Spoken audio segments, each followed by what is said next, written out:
You're listening to the Options Insider Radio Network. For more quality options programs, visit www.theoptionsinsider.com or search for Options Insider Radio Network in your podcast provider of choice. Listeners can also access all of our programming through our mobile app, available in iTunes and on Google Play. Don't forget to follow along with your favorite programs and submit your own questions for the hosts at twitter.com/options. Facebook.com/TheOptionsInsider or via questions at TheOptionsInsider.com. So I'm thrilled today. You guys are going to have a great time with some of these interviews. I've asked Jon Steinberg, who's an old friend of mine and started Cheddar, since there's so many founders in the room, to spend a few minutes before Anton takes the stage. I wanted to do a little fireside chat with Jon. So everybody, Jon Steinberg. Jon, give a little background on the Steinberg yourself and where you live and what you've been working on the last 8 to 10 years. Okay, it's good now. First of all, thank you for this amazing spot, Howard. 9 a.m. on Saturday morning. I can't thank you enough. How many of you have watched any Cheddar so far? It's pretty good. I'll take it. I'll take that. So I worked for Google for a little bit, and then I was at BuzzFeed from 2010 to 2014. And what I did there was build the business. It was zero revenue when I got there. It was 120 million when I left. Had a great partner in Jonah Peretti and Ben Smith on the editorial. And that was life-changing for me. But I always loved business news. I had watched Squawk Box when I used to get dressed in the morning as a kid. I think it was really good then, to be honest with you. I think Faber and Kernan sitting... well, they worked hard. And they were sitting in that table. I'd never seen anything like that, and I was unathletic as a kid, but I loved companies, and I loved technology. So when I decided I wanted to start my own company, I felt like there was this big opportunity and everybody giving up television, and most people were focused on doing high production or short little videos, and I wanted to create a cable network. And that's what we've done with Cheddar. We're on the floor of the New York Stock Exchange. We've got a studio in the corner of the Flatiron Building. We're focused a ton on live substantive content. And those are my passions, media and stocks. And is there technology? So we talked yesterday. I mean, it's amazing that you're not really a software company. How does it work? We are a media company, and we've got really good people that are production hackers.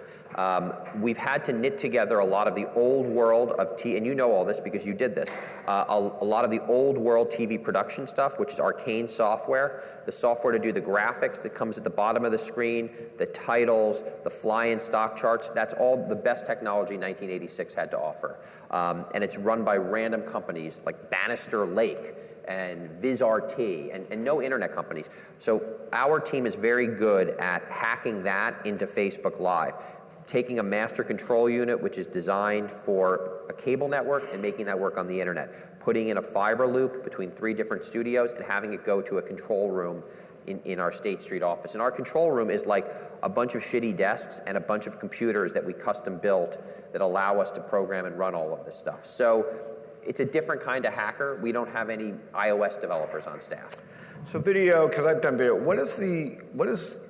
can you predict what might work or what might not, or what have you learned in the few months that you're doing this? I think that in the short future, and I think it's accelerating every day as things that people thought were holdouts for television, like the NFL, are showing incredible weakness on television. Not just because of the election cycle. So if the football games were down 10 or 15% in an election year, maybe they would have been down 8% or 7% on TV in a non-election year. I think in the future, everybody will have an appointment viewing platform, one or more. You'll have Netflix or Amazon or Hulu for your dramas and your comedies, and then everybody will also have an ambient window on the world live TV experience, the kind of experience where you turn on CNN or CNBC or Fox Business to see what's happening in the world.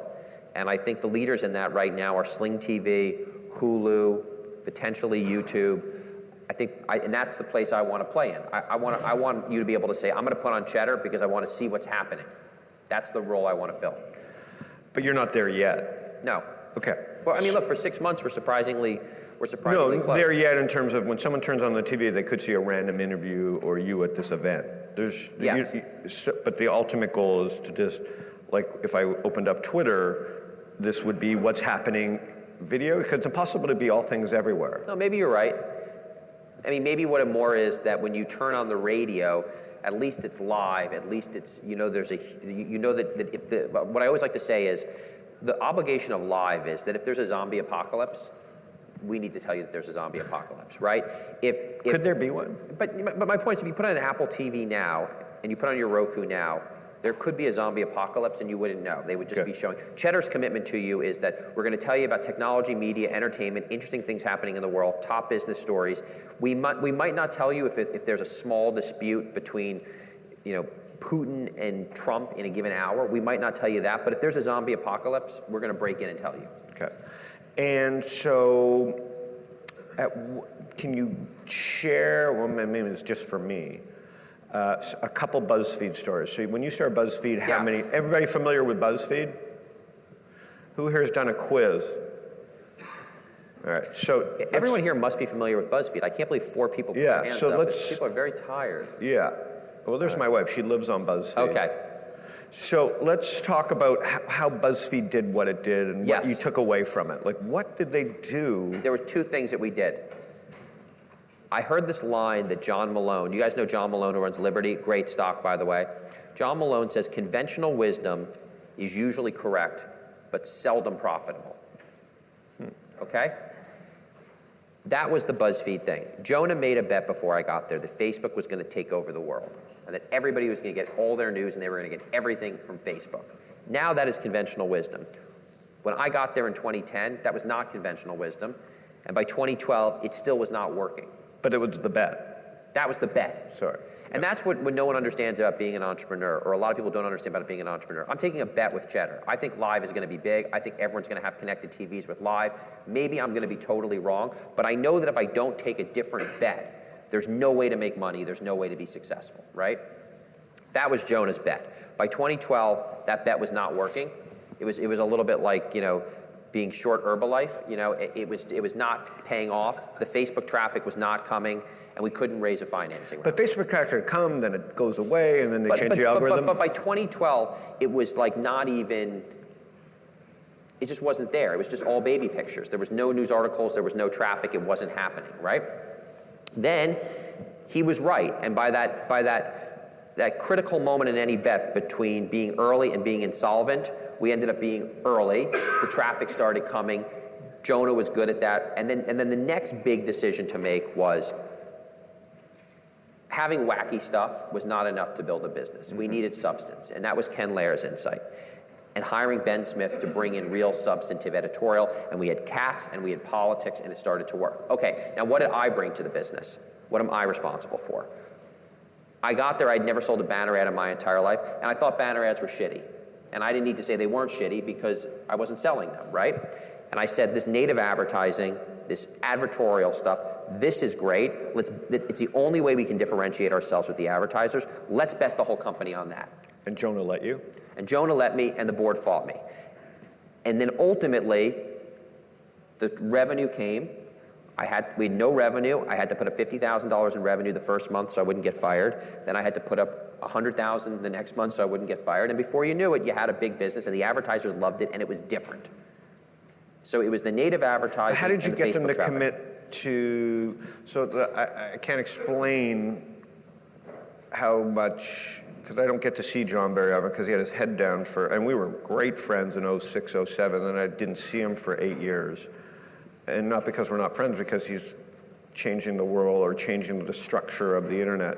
So you took the pressure on yourself, but what I don't understand is how did you get that? You just begged them for money and say, we'll figure out metrics later? Because when I talk to advertisers— Oh, the native advertising. Yeah, how do you measure it, and how do you get them to write that check? Is it just, it's on the come? You're just No, it's not made on the up come. a number? It's not on the come. At a certain point, it's so cheap and it's such a good deal. I agree with that you. if they don't get it, you move on. So we'd walk into an advertiser and we would say, back in those days— Direct or to their agency? You've got to do both. I learned that both. The advertisers make the decisions. The agencies are like American Express or Visa.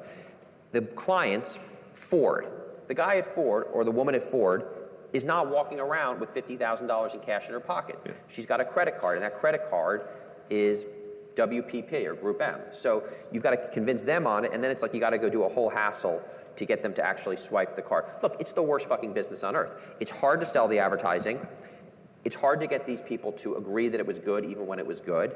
And then the agencies don't pay their bills. So Never, you mean? I mean, you know, I had a conversation with an agency yesterday, and I said, you know what? I'm doing this 7 years now. We delivered for you. You said you'd pay in 30 days. We're at day 45. It's just not nice. Yeah. It's just not right. I wouldn't do that. I wouldn't do that to a babysitter who came over to watch my kid. It's just, I'm going to pay you never. I mean, who does that, right? Yeah.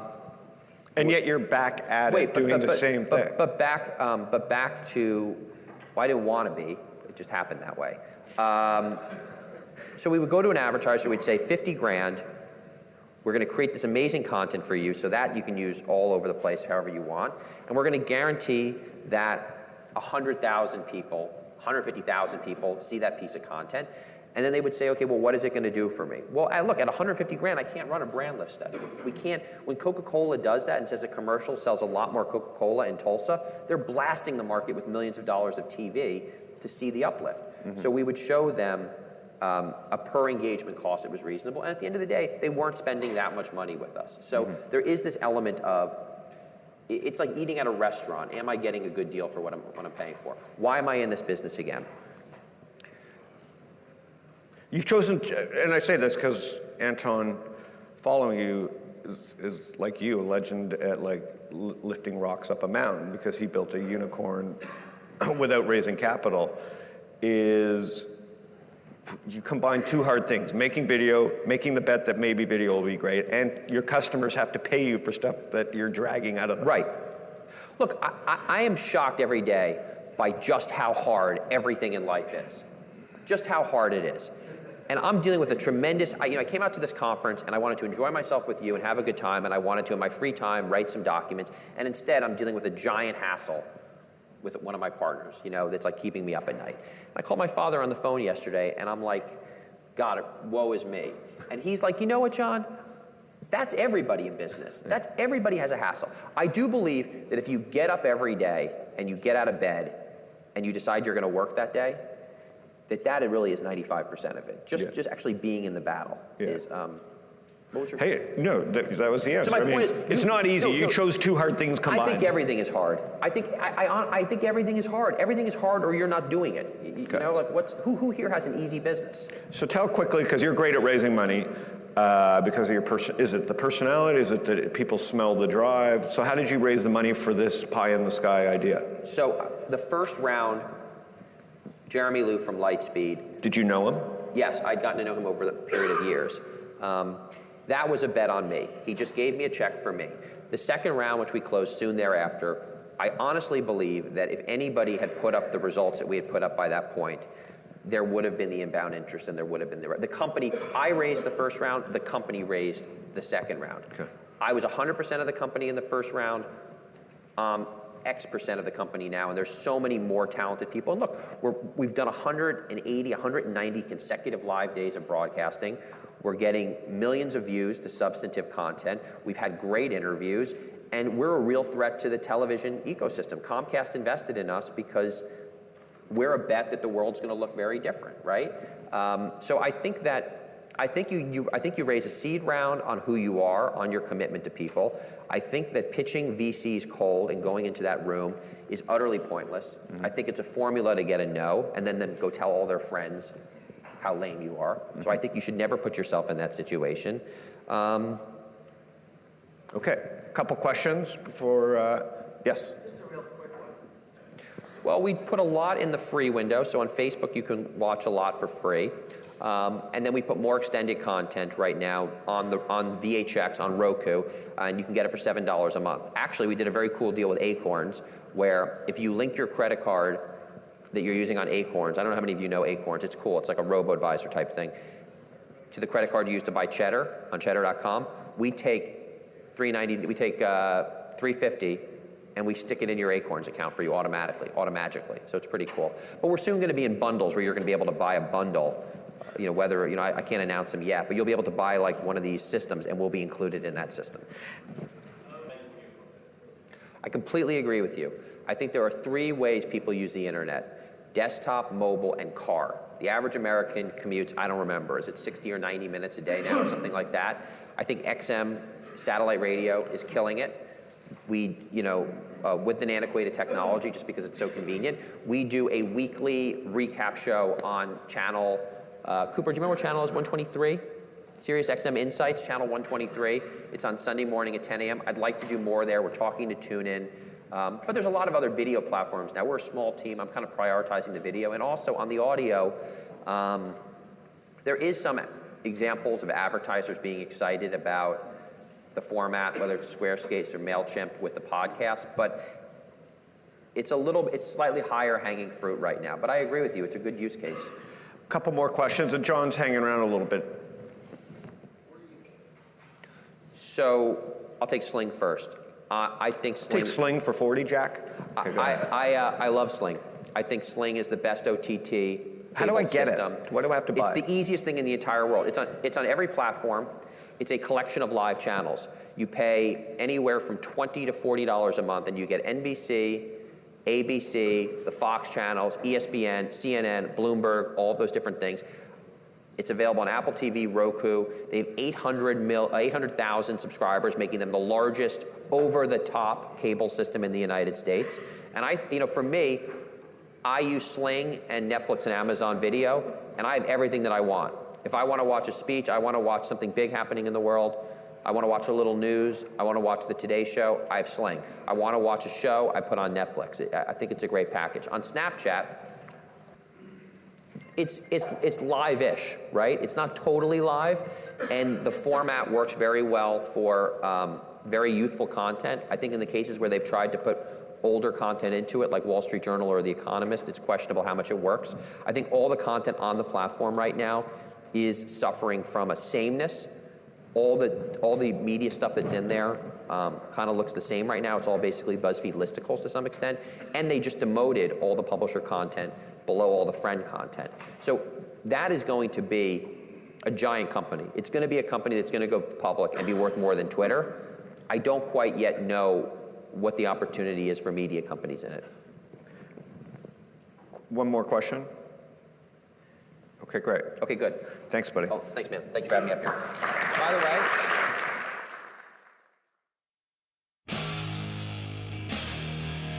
the preceding program was a production of the Options Insider Radio Network. For more quality options programs, visit www.theoptionsinsider.com or search for Options Insider Radio Network in your podcast provider of choice. Listeners can also access all of our programming through our mobile app, available in iTunes and on Google Play.